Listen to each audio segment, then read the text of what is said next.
بسم اللہ الرحمن الرحیم الحمد للہ رب العالمین والعاقبۃ للمتقین والصلاة والسلام علی سید الانبیاء والمرسلین اما بعد۔ عزیز طلباء و طالبات، تفسیر بالرائے کے اسلوب میں لکھی جانے والی تفاسیر میں سے ایک اہم تفسیر بہزاوی بھی ہے۔ تفسیر بہزاوی کے مؤلف کا مشہور نام قاضی بہزاوی رحمہ اللہ تعالی ہے، اور اصل اور مکمل نام عبداللہ بن عمر بن محمد ہے۔ کونیت اور لقب کو ساتھ ملا کر نام یوں بنے گا: ابو الخیر ناصر الدین عبداللہ بن عمر بن محمد البہزاوی۔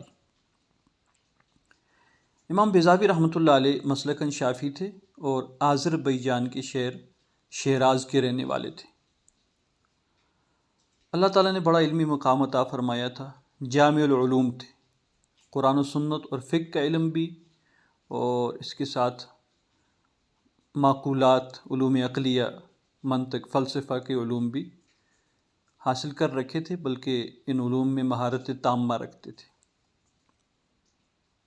شیراز کے قاضی رہے ہیں، بلکہ قاضی القضات رہے ہیں، چیف جسٹس رہے ہیں، اور اس وقت چیف جسٹس کا انتخاب علمی مقام و مرتبے کو دیکھ کے کیا جاتا تھا، اور یہ صدی بھی 6 صدی ہجری ہے، جو بلکہ 7ویں صدی ہجری ہے، جو علوم و فنون کے عروج کی صدی ہے۔ تمام علوم اس وقت عروج پر تھے، اور علماء کی کثرت تھی۔ کثیر تعداد علماء میں جو سب سے بڑے عالم ہوتے تھے، جو سب سے زیادہ ماہر ہوتے تھے علوم و فنون میں، انہیں قاضی مقرر کیا جاتا تھا، اور یہ تو قاضی القضات تھے، چیف جسٹس تھے۔ اس سے ان کے علمی مقام و مرتبے کا آپ اندازہ لگا سکتے۔ علوم عقلیہ میں بھی ماہر اور علوم نقلیہ میں بھی ماہر تھے۔ ان کی وفات کے متعلق 2 اقوال ہیں۔ ایک قول یہ ہے کہ یہ 685 ہجری میں وفات پائے، اور دوسرا یہ ہے کہ 691 ہجری میں وفات پائے۔ بہرحال دونوں اقوال میں سے کسی کو بھی ترجیحاً نہیں بیان کیا گیا کہ کون سا زیادہ راجح ہے، دونوں اقوال ہیں۔ 685 یا 691 ہجری میں تبریز کے مقام پر انہوں نے وفات پائی۔ یہ تفسیر 3 اہم اور بڑے درجے کی تفسیروں کا خلاصہ اور نچوڑ ہے۔ یعنی قاضی بہزاوی رحمۃ اللہ علیہ سے پہلے جو تفاسیر لکھی گئی ہیں، ان میں ایک تفسیر کشاف علامہ زمخشری رحمۃ اللہ علیہ کی، اور ایک تفسیر کبیر امام رازی رحمۃ اللہ علیہ کی، اور ایک تفسیر اصفہانی امام راغب اصفہانی رحمۃ اللہ علیہ کی۔ یہ بڑے درجے کی تفسیریں تھیں۔ تو قاضی بہزاوی رحمۃ اللہ علیہ نے ان تفسیروں کا نچوڑ نکالا، ان کا خلاصہ نکالا، ان کی اہم باتیں اپنی تفسیر میں درج کر کے گویا اپنی تفسیر کو ان 3 تفسیروں کا مجموعہ بنا دیا۔ تفسیر بہزاوی کی تعارف میں یہی سب سے اہم بات ہے، اور یہی اس تفسیر کی مقبولیت اور شہرت کی مین وجہ ہے۔ ان میں جو پہلی تفسیر ہے تفسیر کشاف، یہ بھی کئی علوم کا مجموعہ ہے، اور کئی خوبیوں کی حامل ہے، اور کئی خصوصیات ہیں اس کا بھی اپنا علمی مقام و مرتبہ ہے۔ اس میں جو غالب چیز ہے وہ علم البلاغت ہے۔ یعنی علامہ زمخشری نے تفسیر کشاف میں سب سے زیادہ جس بھی چیز پر توجہ دی ہے وہ قرآن پاک کا بلاغی پہلو ہے، کہ کتنا فصیح و بلیغ کلام ہے، اس کو انہوں نے ثابت کیا ہے۔ علم معانی، علم بدیع، علم بیان وغیرہ اس چیز کا ذکر کیا ہے۔ تو امام بہزاوی رحمۃ اللہ علیہ نے تفسیر کشاف کی یہ خصوصی بلاغی پہلو تفسیر کشاف سے لے کر اپنی تفسیر میں سمو دیا ہے۔ گویا تفسیر کشاف کا وہ جو حسن ہے جس کی وجہ سے وہ مقبول ہوئی اور اسے شہرت حاصل ہوئی، اور علمی مقام و مرتبہ اس کا جو تھا تفسیر کا، اس کی بلاغت اور فصاحت و بلاغت کی مباحث کی وجہ سے، تو وہ مباحث انہوں نے اپنی تفسیر میں نقل کر کے اس حسن کو اپنی تفسیر کا حصہ بنایا۔ اس طرح تفسیر کبیر، مفاتیح الغیب، امام رازی کی تفسیر، تفسیر رازی، جس کا تعارف آپ سن چکے ہیں، وہ بھی جامع العلوم ہے۔ اس میں بھی کئی علوم ہیں، بری ہوئی علوم سے، علوم کا خزانہ ہے، لیکن اس میں غالب جو علم ہے وہ علم الکلام ہے۔ آپ سماعت فرما چکے ہیں۔ فلسفہ اور کلام، یعنی عقائد سے متعلق مباحث، باطل فرقوں کے اعتراضات، اشکالات اور ان کے جوابات، تو وہ علم الکلام انہوں نے قاضی بیضاوی رحمۃ اللہ علیہ نے تفسیر کبیر سے، مفاتیح الغیب سے لیا اور اپنی کتاب کا، اپنی تفسیر کا حصہ بنایا اسے۔ اس سے بھی ان کی تفسیر کو 4 چاند لگ گئے کہ کشاف سے علم البلاغت لے لیا، تفسیر کبیر سے علم کلام لے لیا۔ پھر تفسیر اصفہانی اشتقاق اور دقیق علمی مباحث اور لطیف اشارے، علمی نکات اور جسے کہتے ہیں گہرائی کا علم، کہ عام طور پر سطحی مطالعے سے جو باتیں سمجھ نہیں آتی، تو ایسے عمیق مباحث جو ہیں وہ دقیق حقائق ہیں، لطیف اشارات ہیں، یہ اصطلاحات استعمال ہوتی ہیں۔ ان سب کا مطلب یہی ہے کہ گہرا علم، ایک پیچیدہ علم، جو علوم میں مہارت رکھنے والے لوگ ہی جس کی تہ تک پہنچ سکتے ہیں، یا جس کا فہم و ادراک حاصل کر سکتے ہیں۔ عام طور پہ سطحی مطالعے سے جو باتیں سمجھ نہیں آتی۔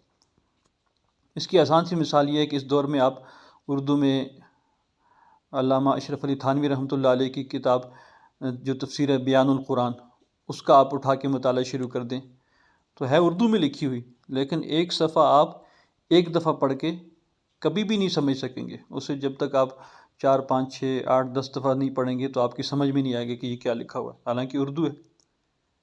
تو بہت پیچیدہ اصطلاحات اور بہت باریک علمی اشارے جو ہر شخص کی سمجھ میں نہیں آتے۔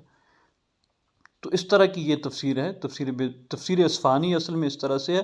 تو یہ چیزیں علامہ بیضاوی رحمۃ اللہ علیہ نے تفسیر اصفہانی سے لی، امام راغب اصفہانی سے کی تفسیر ہے تفسیر اصفہانی۔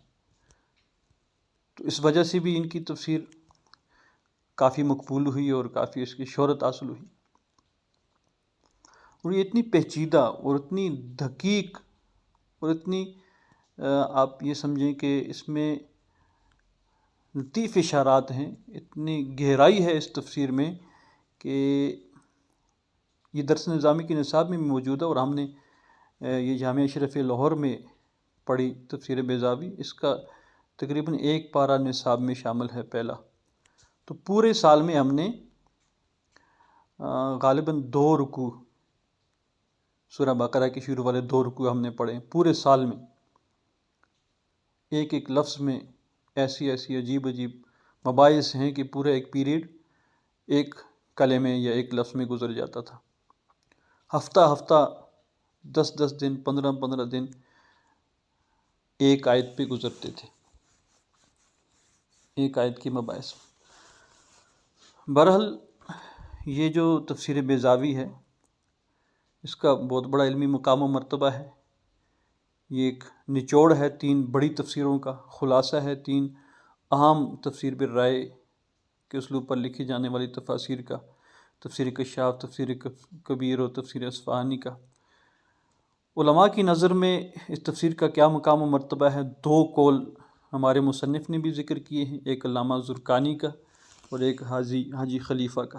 حاجی خلیفہ کی کتاب ہے کشف الظنون، اس میں انہوں نے کتابوں اور کتابوں کے مؤلفین کا تعارف ذکر کیا ہے۔ اس میں وہ لکھتے ہیں کہ تفسیر بیضاوی مدح اور توصیف سے بالا اور عظیم الشان کتاب ہے۔ اللہ تعالیٰ نے اس کتاب کو حسن قبولیت سے نوازا اور علماء نے اس کو اپنی توجہ کا مرکز بنایا۔ علامہ زرقانی منازل العرفان علوم القرآن پہ لکھی گئی کتاب ہے، اس کے مصنف ہیں۔ وہ اس میں لکھتے ہیں اس تفسیر کے متعلق کہ تفسیر بیضاوی ایک ایسی دقیق اور جلیل القدر کتاب ہے جسے تفسیر و تعویل کے مابین لغت عربیہ کے قوانین کے مطابق مرتب اور مدون کیا گیا ہے اور اہل سنت کے اصول پر دلائل ثبت کیے گئے ہیں۔ یہ اس کا تعارف ہے۔ جہاں تک اس کے اسلوب کا تعلق ہے تو ہمارے مؤلف لکھتے ہیں کہ امام بیضاوی کا اسلوب نگارش بڑا دلکش اور جاذب النظر ہے، اپنی طرف متوجہ کرنے والا ہے۔ بعض جگہ ان کی عبارت حد درجہ دقیق اور عمیق ہے، جسے ایک ذہین و فطین آدمی ہی سمجھ سکتا ہے۔ سطحی علم رکھنے والے ان عبارات کی سمجھ اور اس کے فہم اور ادراک سے قاصر رہتے ہیں۔ اس تفسیر میں انہوں نے معقول دلائل اور مقبول تصرفات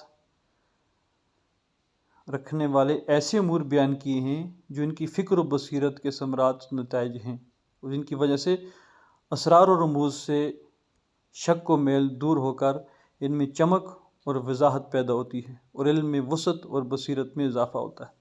یہ اس کی خوبیاں ہیں، یہ اس کا اسلوب ہے، انداز ہے۔ بہرحال مختصر یہ کہ تفسیر بیضاوی جامع العلوم ہے، تفسیر بالروایہ بھی ہے، لیکن اس سے بڑھ کر یہ تفسیر بالدرایا ہے، اور درایت سے متعلق علوم و فنون جتنے اس وقت رائج تھے وہ سارے ہی قاضی بیضاوی رحمۃ اللہ علیہ نے اس میں سمو دیے ہیں، اور بالخصوص تفسیر کشاف، تفسیر رازی اصفہانی میں جو ان تفسیروں کی خصوصیات اور ان کا حسن اور ان کی انفرادیت اور ان کا امتیاز اور امتیازی خصوصیات جو تھی وہ ساری وہاں سے لے کے انہوں نے اپنی تفسیر میں رکھ دی۔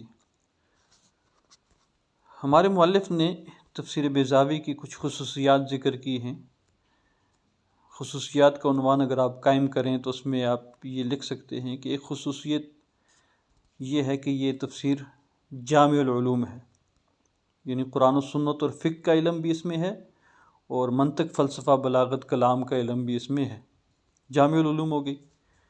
دوسرا یہ کہ اس میں قراءات کا بھی ذکر کیا گیا ہے، یہ اس کی خصوصیت ہے۔ قراءات کی میں تفصیلات بیان کر چکا ہوں، بار بار نہیں بیان کروں گا۔ تیسری خصوصیت یہ ہے کہ اس میں نحوی اور فقہی مسائل بھی بیان کیے گئے ہیں، علم النحو اور علم فقہ۔ چوتھی خصوصیت یہ ہے کہ اسرائیلی روایات ذکر تو کی ہیں، لیکن اسرائیلی روایات کا ضعف بھی بیان کیا ہے کہ کون سی روایت کمزور درجے کی ہے اور اس کی کیا حیثیت ہے، استنادی حیثیت کیا ہے، مستند ہے یعنی قابل قبول ہے، یعنی ان چیزوں کو ساتھ انہوں نے ذکر کیا ہے۔ رویہ وقیلہ کے الفاظ ذکر کیے ہیں، جیسے عام طور پر کمزور بات ہوتی ہے تو ہم کہتے ہیں کہ یوں کہا گیا ہے، یوں سنا گیا ہے، ایسے بیان کیا گیا ہے، تو اس طرح کے الفاظ استعمال کیے گئے ہیں جو اشارہ ہے اس بات کی طرف کہ یہ باتیں کوئی اتنی مستند اور مضبوط نہیں ہیں، تو ایسے سنی گئی ہیں، ایسے بیان کی گئی۔ پھر جیسے میں نے پہلے عرض کیا کہ 7ویں صدی ہجری جو ہے وہ علوم و فنون کے عروج کی صدی تھی، اس میں جہاں قرآن، سنت، فقہ، فلسفہ، علم الکلام اور دیگر علوم تھے، وہاں سائنسی علوم میں بڑے عروج پر تھے، فلکیات، طبیعیات وغیرہ، جو آج کل بایو کیمسٹری وغیرہ، یہ ساری چیزیں ان کی بنیادیں تو کب سے پڑ چکی تھی، یہ اس وقت اپنے عروج کی طرف جا رہے تھے۔ تو قاضی بیضاوی رحمۃ اللہ علیہ نے اپنے علاقے اور اپنے زمانے میں رائج علوم فلکیات جو تھے، طبیعیات تھے، medical science, chemistry, bio physics, اس سے متعلق جتنی چیزیں اس وقت رائج تھی وہ انہوں نے جن آیات کے متعلق جو بنتی تھی اپنی تفسیر میں ان کو بھی جگہ دی ہے۔ یہ تو اس تفسیر کی ہوگی خصوصیات اور خوبیاں۔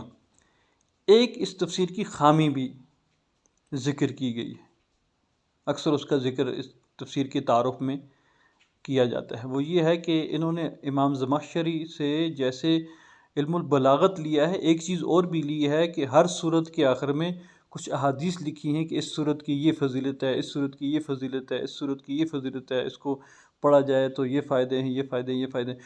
ان فضیلتیں بیان کرنے میں امام زمخشری نے بہت سی موضوع روایات بھی ذکر کی ہیں، یعنی من گھڑت اپنی طرف سے بنائی ہوئی بے بنیاد روایات جن کا کوئی ثبوت نہیں ہے، تو وہ زمخشری نے جیسے ذکر کیے ہیں تو قاضی بیضاوی نے بھی ان سے لے کر ذکر کر دی ہیں صورتوں کی آخر میں کہ جی اس صورت کی یہ خصوصیت ہے، یہ فوائد ہیں، حدیث میں یوں آتا ہے، حالانکہ وہ حدیث نہیں ہے۔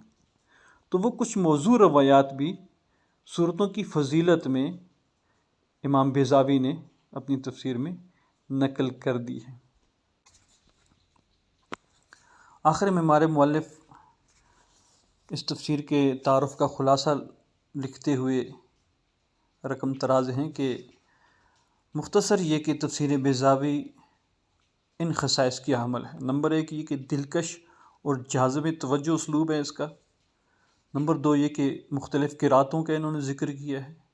نمبر 3 یہ کہ حسب ضرورت نحوی مسائل کا بیان بھی کیا ہے۔ نمبر 4 یہ کہ فقہی مسائل کے بیان کے دوران شافعی المسلک ہونے کی وجہ سے شافعی مسلک کی تائید کرتے ہیں۔ نمبر 5 یہ کہ اسرائیلی واقعات کا بیان کرنے میں قیلہ اور رویہ کے صیغوں کا استعمال کرتے ہیں جو اس کے ضعف اور کمزوری کی طرف اشارہ کرتے ہیں۔ اور چھٹی خصوصیت یہ ہے کہ فلکیات اور امور طبعیہ کا بیان بھی اس میں ملتا ہے۔ اور 7ویں یہ کہ صورتوں کے فضائل میں احادیث کا بیان بغیر نقد و جرح کے، بغیر تحقیق کے انہوں نے کر دیا ہے۔ یہ خصوصیت گویا کہ خامی ہے، باقی خصوصیات خوبیاں ہیں۔ 8ویں خصوصیت یہ ہے کہ اعراب اور معنی اور بیان کا اہتمام جو کشاف سے ماخوذ ہے وہ بھی انہوں نے کیا ہے۔ 9ویں یہ ہے کہ حکمت اور کلام سے متعلقہ معلومات جو التفسیر الکبیر سے ماخوذ ہیں۔ اور 10واں یہ کہ اشتقاق سے متعلقہ مسائل جو راغب اصفہانی کی تفسیر سے ماخوذ ہیں۔ یہ اس تفسیر کی اہم خصوصیات ہیں۔